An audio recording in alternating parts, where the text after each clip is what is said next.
तार गईनी हो कि सुनर बार पैनी हो। ये तो रियलिटी है।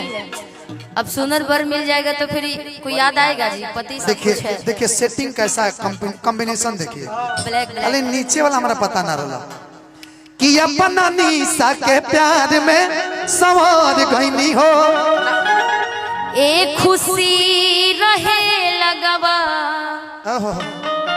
कि एक खुशी रहे लगवा कि सखी पियावा दुलारे आए हाय रे सखी पियावा दुलारे आए हाय रे सखी पिया। लेकिन प्यार मोहब्बत आजकल के YouTube पर खाली प्यारी मोहब्बत झगड़ा लड़ाई ब्रेकअप यही चल रहा है। जहाँ देखे खाली यही शादी ब्याह नहीं चल रहा है, ब्रेकअप चल रहा है, प्यार चल रहा है ना। आप भी प्यार किए होंगे लेकिन आपका तो हम प्यार किए हैं। हाँ। अब मेरा प्यार जो है ना वो बहुत मुझे ख्याल रखता है। नहीं हाँ जैसे हाई हाई अच्छा ये है कि हम तो तार गईनी हो सुनर बार पैनी हो। अपना निशा के प्यार में सवार गईनी हो। एक खुशी रहे लगवा एक खुशी रहे धनंजय बिराजे आए हरे हम पियावा दुलारे आए हरे सखी पियावा दुलारे।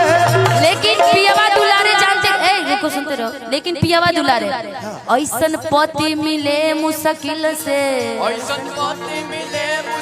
पति हमरा के प्यार देवेला उदिल से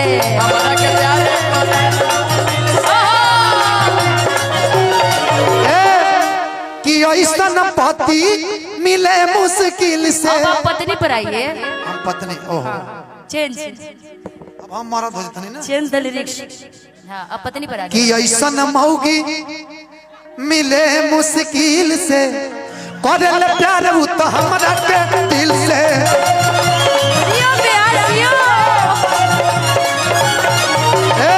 ऐसन पति मिले मुश्किल से ऐसन पति मिले मुश्किल से करेला प्यार उ तो हमरा के दिल से करल प्यार उ तो हमरा के दिल से करल प्यार उ तो हमरा के दिल। लेकिन निशा जी किसे जे पसीरी मान करे सेवा तथास्तु भक्त तथास्तु। अब हम फील्ड में जीते रहो जागते रहो और यूपी को जगाते रहो। किसे जे पसीरी मान करे सेवा रे हमर निशा दुलारे आए हरे हम पियावा दुलारे। लेकिन रुको रुको भाई लेकिन इसमें एक और चेंज आ गया कि इनके में हरी तमारे आए हाय रे तो कि रोज मेहरी इमारे अच्छा लिरिक्स बन जाएगा। कबो बेलना से मारे आए हरे तो कबो डंडा से मारे अखोरा नाठी धोके जा रे आए हरे हम मौगी तमारे। आओ कैमरा वाला भैया के देता नहीं बाबर न होला बाबू खाली झमकवला से लड़की के साथ दूगो फोटो खिंचवला से। ये मेरे इंस्टा पे गाना ट्रेंडिंग कर रहा है कि पावर न होला बाबू खाली झमकवला से लड़की के साथ खाली फोटो खिंचवला से। बड़ी पिटाई सुधार तू हो जाइबो बड़ी पिटाई सुधार तू हो जाइबो अगर में देव तोर झारी झारी झारी। सुनिए पति देव जी तो कैसे बेलना चले देखा कलाकारी। सुनो सुनो पहले कि कैसे बेलना चले देखा कलाकारी। ध्यान तो इधर दो कि मैं हरी से सीख रंगदारी मैं हरी से सीख रंगदारी मैं हरी से सीख रंगदारी। पावर ना होला बाबू खाली झमकवला से बाबू के साथ खाली फोटो खिंचवला से। पावर ना होला बाबू खाली झमकवला से लेकिन के संगे सुन फोटो खिंचवला से।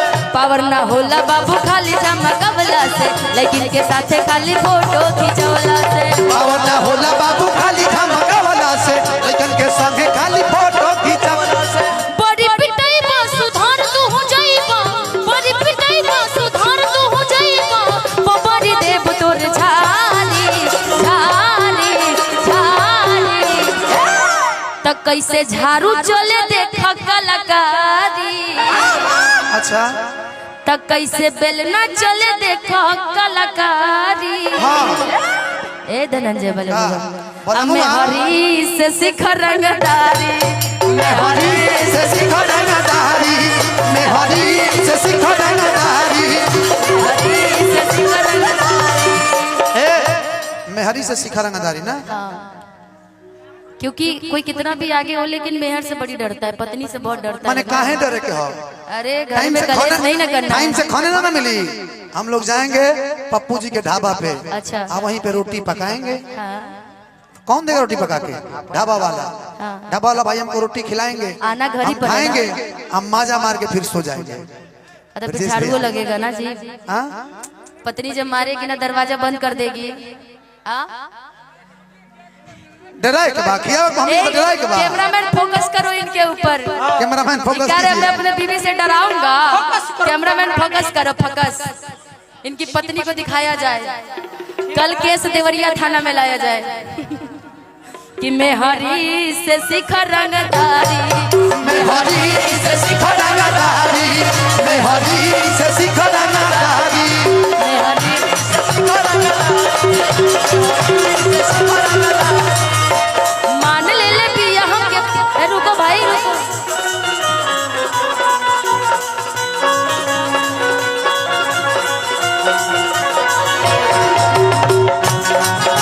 भैया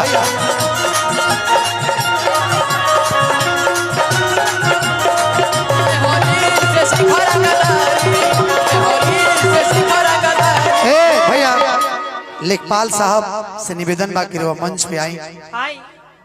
निवेदन बाप से पट्टा एगो हमनियों के वो कहीं लीक हो दी। निवेदन बा पट्टा की कट्ठा, पट्टा ही जब पट्टा चलेला पट्टा अपना अपना क्या नहीं खे, अपना क्या भी पट्टा ना करने पट्टा ना करला। 10 कट्ठा बीघा जो भी लिखना लिख दे सकते हैं। एहू जो होला बीघा 18 कट्ठा के जे बीघा होला। अच्छा हाँ, तो फिर इनके पट्टा पट्टा लिखना होला। पट्टा। हाँ हमारे यहाँ पट्टा जो सर में बांधते उसको कहते हैं। हमारे कोई कहते कि पट्टा लिख देते ना भाई उड़ा के लिए भाई तो बस। लेकिन चलो पता तो चला। बिल्कुल बिल्कुल। कल से हम तो बोलेंगे ये चीजें।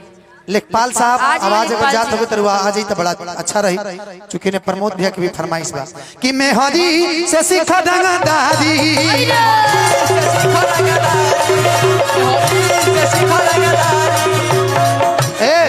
लेकिन मेहरारू में जानते नहीं क्वालिटी होला। क्वालिटी का तो वो मेहरारू बड़ा मूड में से कैसा कि अरे आई हो दादा, मर्द नहीं होगा तो आपका काम नहीं चलेगा, लेकिन मेहरारू ना हो तो काम चल जाएगा ना प्यार से।